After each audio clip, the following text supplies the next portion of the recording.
Quick question. The individuals who are involved from, what school is this, by the way? This is the, this is the Hamilton School. Hamilton Elementary? Yes, sir. And it's here in Elyria? It's right down on Middle Avenue. Okay.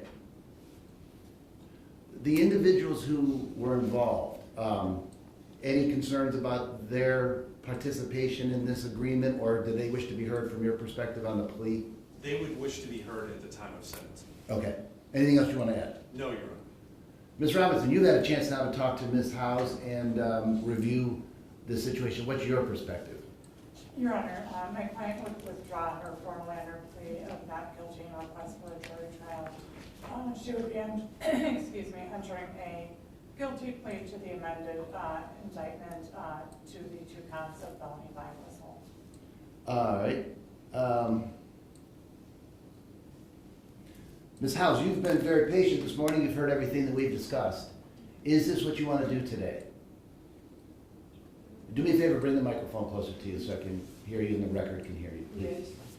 You understand that you do have a right to a jury trial, and we have jurors prepared to proceed if you wish to exercise your right to trial. You understand that? Yes.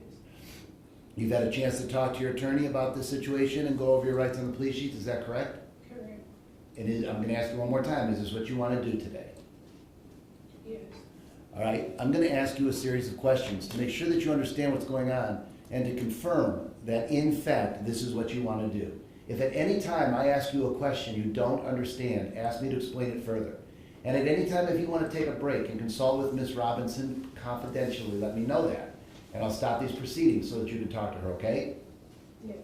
You need to answer out loud, and you can answer my questions yes or no. Are you a U.S. citizen? Yes. Do you read and write the English language? Yes. Do you understand that your attorney has asked me to withdraw your previously entered plea of not guilty and enter a plea of guilty to an amended indictment which consists now of 2 felonies of the 5th degree assault, the criminal trespass, the misdemeanor will be dismissed upon me accepting a plea and finding you guilty. Do you understand that?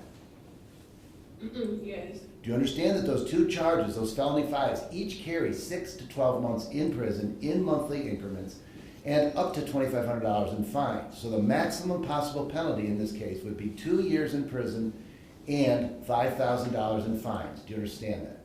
Yes, I do. Do you understand the nature of these 2 charges and the factual basis for these charges? Yes. Based upon the maximum penalties I just went over with you, in consideration of that, how do you plead to these 2 charges? Yes. Has anybody threatened you in order to get you to plead guilty? Yeah. Other than what you've heard discussed in the courtroom, has anybody promised you anything in order to get you to plead guilty?